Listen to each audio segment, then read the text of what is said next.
Great. Good afternoon, everyone. My name is Kamala. I'm one of the Associate Deans of Students here at Fairfield University. I'm also the Director of the Office of Student Engagement. I'm joined with two of our wonderful colleagues from the Office of Residence Life who will introduce themselves. Hi everyone, my name is Meredith Smith. I'm the Associate Director of Residence Life for Living and Learning and Leadership Development, and I get to work with all your fabulous first years. Awesome. My name is Pejay Lucky, another one of the Associate Directors in Residence Life. And also, I'll be working with our men on campus, our male engagement, and our off-campus students. Great. Our goal today is to ensure that you have the proper information to ensure a successful onboarding experience and move-in process. So we're going to talk for about 20 minutes, and then we're going to pass it over to you all to ask us questions. So let's get started. In case you missed it, Move-In Day is Sunday, September 3rd, 2016. Opening day, it's for the class of 2021 as well as transfer students. For all information relating to Move-In Day, we ask that you visit our website, fairfield.edu/fall welcome. It has information about the Move-In Day schedule as well as the fall welcome schedule, which pertains directly to our students. In addition, it also has information about what to bring and what not to bring to campus. Great. And when it comes to arrival times, in reference to transfer students move-in, your time will be from 8 to 11:45. You can check in at the BCC, which is our Barone Campus Center, Suite 96 at Residence Life. Students that are living on any fourth floor of any of the buildings, your check-in time will be from 8 to 8:45. Students living on the third floor from 9 to 9:45. Students on the second floor from 10 to 10:45. And students assigned to the first floor, please arrive at 11 to 11:45 for the ground floor, excuse me. Commuter students are to arrive by 2 p.m. for the President's Welcome, and then their FYE groups.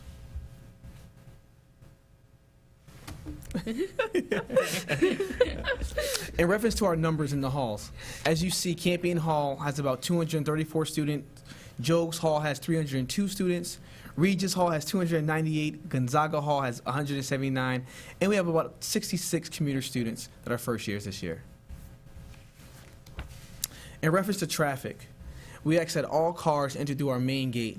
What you'll see is we have a bunch of staff helping direct traffic, and they'll help you and give you directions. But for Campion Hall students, Campion Hall and Jogues Hall, please keep forward.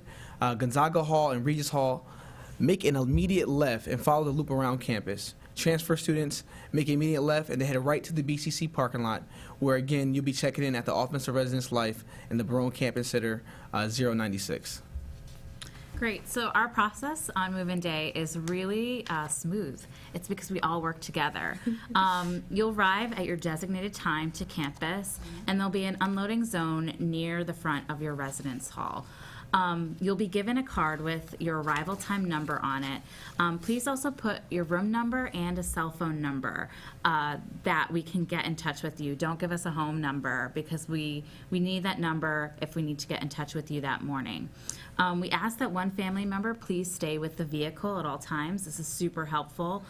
Time to unload a car is 20 minutes, and this may seem small, but it's actually a long time because we have a ton of people helping to assist you in unloading your items.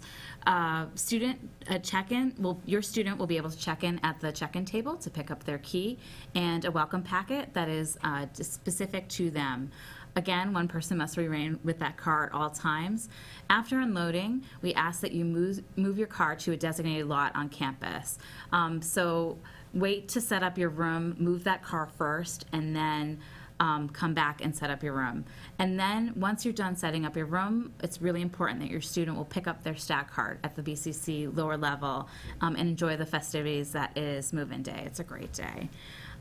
Really important and is to label all your items, and this includes small backpacks. Anything and everything that you are bringing to your student's room or with your student should be labeled, and we ask for that full name, the building, and the room number. This will ensure a really quick unloading time because we'll have students and helpers along with yourselves to bring things directly to your student's room. So again, that's the example. If I was moving in, Meredith Smith, Campion 301. Really simple. I recommend you use blue tape or something that stays stuck to the item but won't damage the item to pre-label. So for those of us who are visual learners, which actually they say visualization is the best way to learn, we provided a couple of visual slides. You will see the blue arrow, and that highlights the main entrance of Fairfield University. Again, it's 1073 North Benson Road is the address that we want you to put into your GPS, and that is the entrance to campus. If you are moving into Regis or Gonzaga, as well as if you're a transfer student, you're going to make an immediate left at that first stop sign. You will loop around the pond. For those of you who have already been on campus, you will make that left at the first stop sign, and you go all the way down till you see the pond, and then you're going to loop right up the hill. If you're moving in Regis, this is a picture actually from 2013, but it still holds true today. This is how you're going to be lining up when you enter Regis. If you notice, there are 3 lines there, and again, we will have more than enough move-in volunteers to help you navigate traffic on campus. Again, this is the front of Regis, just to give you a visualization of what check-in process looks like. If you notice that table at the front, right there, that is the table that you'll be picking up your keys as well as picking up your fall welcome packets. And again, people will be helping you park and unload your car. Right here there are 2 traffic lanes. You have, so as you're looking at the screen on the extreme right, closest to the building is Campion Hall traffic, and on the left is Jogues Hall traffic entering the Campion Jogues area. This, again, on the right-hand side of the screen, closer to the field, is a Jogues traffic, and on the left-hand side is a Campion traffic. If you notice that there are cars pulled up along the side, you literally will unload, and actually this year we're not allowing you to enter the building until you've actually unloaded your entire car of items that are going into the room, and you move your car to the parking lot. At that point, we will allow you to enter the building, but we definitely need you to drop and unload, because that's what's going to keep traffic moving. I also cannot begin to underscore Meredith's point about labeling every item. We've told our volunteers when they're helping out that they're not to take an item unless it is labeled. Inevitably, every year, there's an item that is missing or in the hallway, and we have no idea whose item that is. So again, label every item that you are bringing into the building. This traffic flow right here is Jogues traffic, right? Before it was Campion, so that's why you're not seeing as much Campion traffic. This is a traffic that's heading into the Jogues building. It may look like a slow process. I mean, it's slow and steady, but it goes very quickly. The past 4 or 5 years that we've worked Move-In, we basically have everyone loaded in by midday. And again, that has a lot to do with our parents and families' discipline of adhering to their arrival times. Right here is the Jogues traffic again, and that's Father Allen, if you know Father Allen, helping our families out. Right here is a Jogues circle. So if you are living in Jogues, you're going to be pulling along the circle, which is counterintuitive from what the normal traffic flow is. Usually you're entering the other side of the circle, but for Jogues, we are actually you're hugging the circle as you're unloading. And again, once you park, we're asking you to unload immediately. Pass it off to Pejay, I think, or is it me? Definitely. It's me again. So as we just said earlier, vehicles could park at the rear of the gym. Basically, honestly, you can park anywhere on campus. And again, there are going to be parking signs everywhere across campus, but you can park anywhere on campus with the exception of the Jogues parking lot. If you are not moving into Jogues, you cannot park in the Jogues parking lot. For those who are moving into Jogues, you have the privilege of parking in the parking lot closest to your building. Great. Okay. So it's really important to not bother packing certain things because they're not allowed in the residence halls. So halogen bulbs and lamps, I don't know if they make those anymore, hot plates, toasters, toaster ovens, electric frying pans, George Foreman grills or similar types of grills. We don't allow these types of items because they have an open heating source, and that can be dangerous. Air conditioners, mercury thermometers, very dangerous. Candles, please don't bring candles. Hoverboards, their batteries actually overheat, so that's why those are not allowed in the residence hall. We always get every move-in day, I inevitably tell a parent, oh, they don't need to bring a microwave or a refrigerator because the university provides one, and there will be one already preset in your student's room. Pets, please don't bring pets other than fish in a container 10 gallons or less. Water beds, mattresses, those are not allowed because we also provide those items. Anything wireless related, routers, switches, and wireless only printers. It's important that you don't purchase a wireless only printer because it won't work on our network or any of these routers or switches. So don't save your money, don't purchase those items, or if you have, return them because they won't work through our campus wireless network. Yeah. Also, move-in day events. Move-in's such a fun day. It's a great day. You'll see a lot of red shirts and student leaders.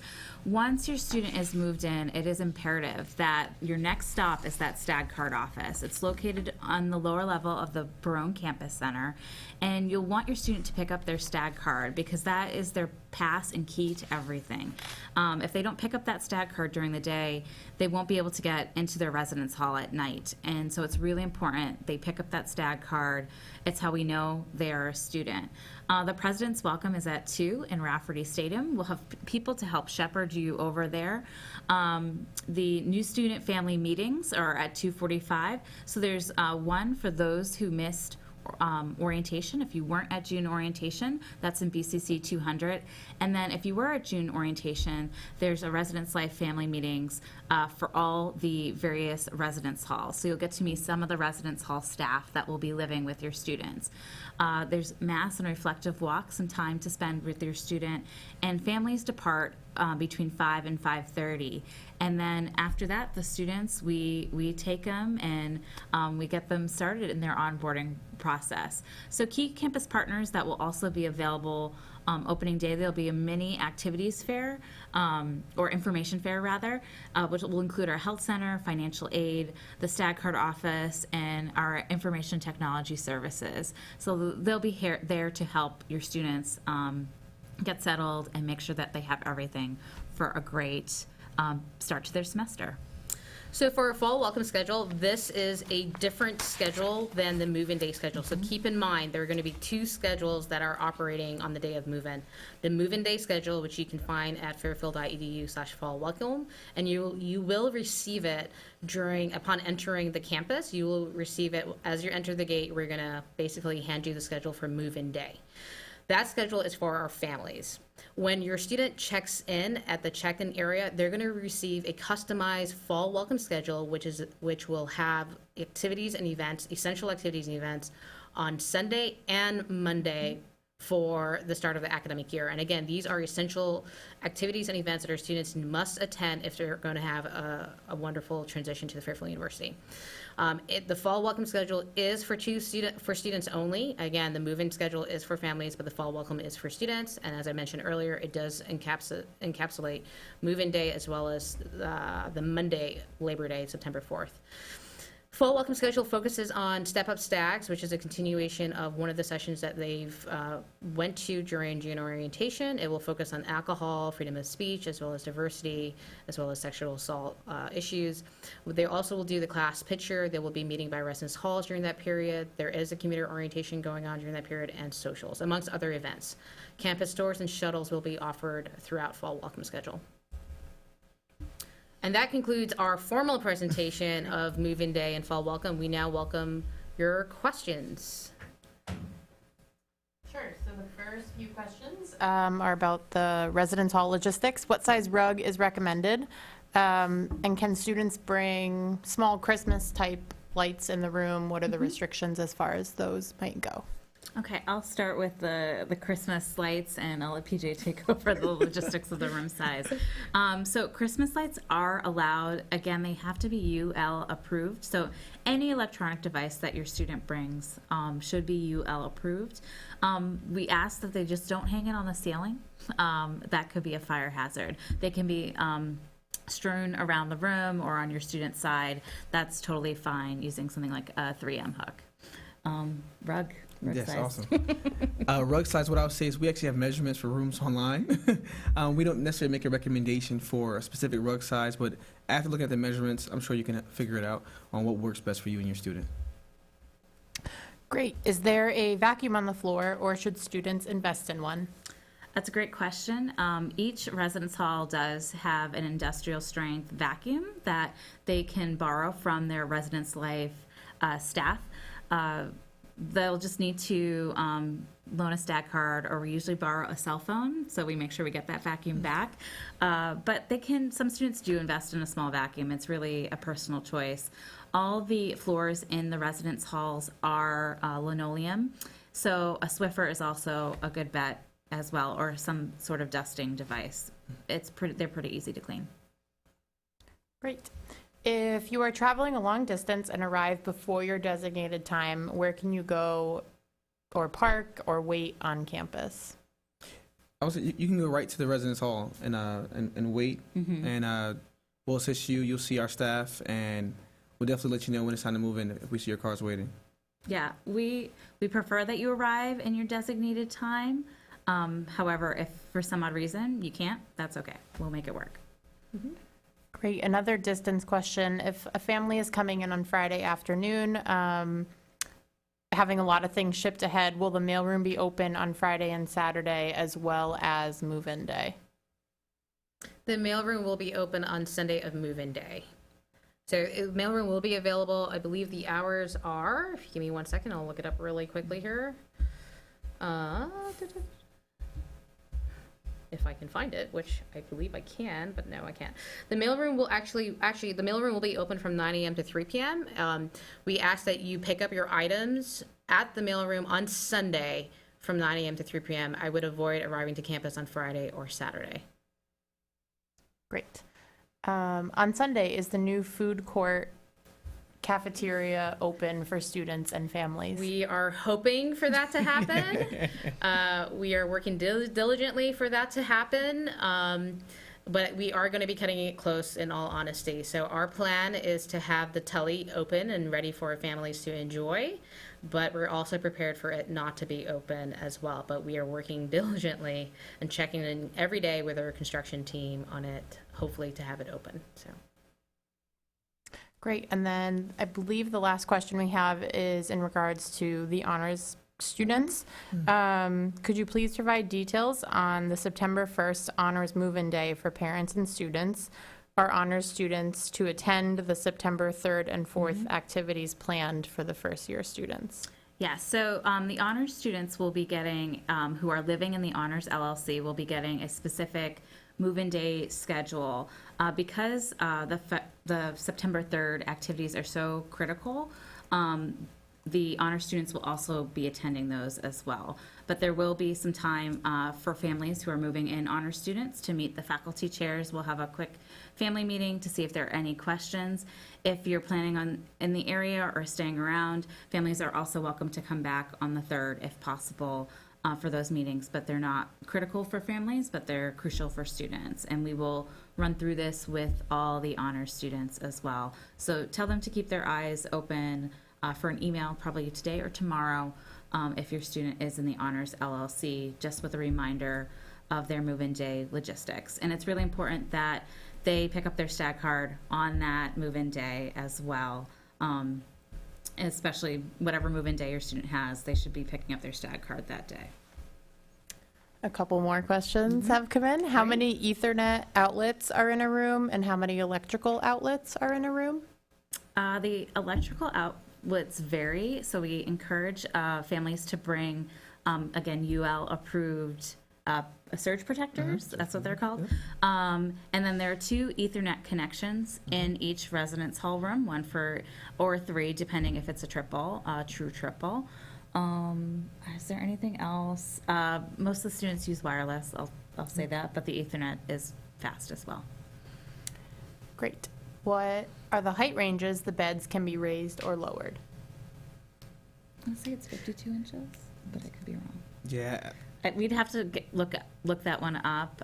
Typically, they can be raised so that their dresser can go under it, but I don't want to give an answer that's incorrect. So we can get back to you on that. I'll write that question down. Great. And what size TV is recommended? Small. We usually recommend around a 32-inch for our students to use. So. Yeah. They won't be able to install it in the wall. So anything that's no mounting. Yeah, no mounting. So anything that's freestanding is good. But we encourage students to speak with their roommate also, because a lot of times students they share TVs because of the size of the room. Perfect. For those students moving in on August 31st for the Fairfield Challenge, will they be involved in any activities during move-in times on the 3rd, or are they allowed to leave campus? No, they are part of the moving events and experiences on the 3rd and the 4th. So again, those events are critical. We actually take attendance. It's part of their first year experience. It's that critical that we take attendance, and we believe it is essential for their onboarding and orientation process. They will have the morning up until 2 o'clock, because the first official event that the students need to be at is the President's Welcome. So they will have the morning all the way up until 2 o'clock to enjoy the day or go into town and enjoy some of the local shopping and restaurants. Yeah, and it's neat for those students who are moving in early. There are a lot of resources on that move-in day that they won't necessarily be connected to until that day. So they should be sticking around campus. Definitely. Great question, so. Is there a cable TV provider?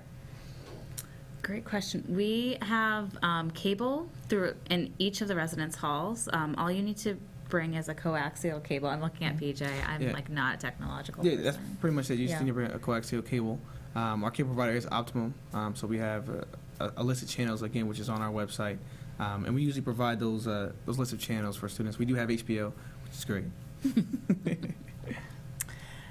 What works best for hanging things since the walls in the residence halls are concrete? Great. I recommend the 3M hooks are pretty good. Some students use the blue putty. You just want to make sure that you're not using anything that's going to damage the wall. But the 3M hooks are that's what we see the most of in the residence halls. One family wrote they are coming in 2 cars. Will that be an issue? No, that's totally fine. Yeah, we do expect families to be arriving in 2 cars. We try to hold off the U-Haul trucks, but that inevitably happens, and we are prepared for U-Haul trucks and trailers to come to campus, but again, those should be far and few in between. Yeah, just remember it is a residence hall room. They will be sharing it. Don't plan on packing your students' room at home and bringing it all to campus. Yeah. There's a question about textbooks. When should books be purchased for classes? They should be purchased now over the summer. If you're looking for more information on how to purchase textbooks, please email orientation@fairfield.edu, and we'd be happy to send you that information. We did communicate to the entire class of 2021 and I believe transfer students how to purchase and rent textbooks online, as well as how to have it delivered to the bookstore or their on-campus shop. So again, if your son or daughter or your student did not get that email or is still wondering how to purchase textbooks, please have them email orientation@fairfield.edu, and we'll get back to them within 24 hours. Great. If there are no more last-minute questions, then that is all. So just a quick reminder for our transfer families, there is another session on move-in day for our transfer families. That session is open and essential for both the student, the transfer student, and the transfer family to attend. That session is at 2:45, same time that the new student family meeting and the Residence Life family meeting is occurring. It is not on the PowerPoint here, but I wanted to make sure I highlighted it for transfer families. It is on the schedule. If you go to the Fairfield, if you go to fairfield.edu/fall welcome, you will see it on the fall welcome / move-in day schedule. And I think that is it. Thank you all so much for joining us. And again, a recording of this webinar will be placed on YouTube in the next couple of days. Take care.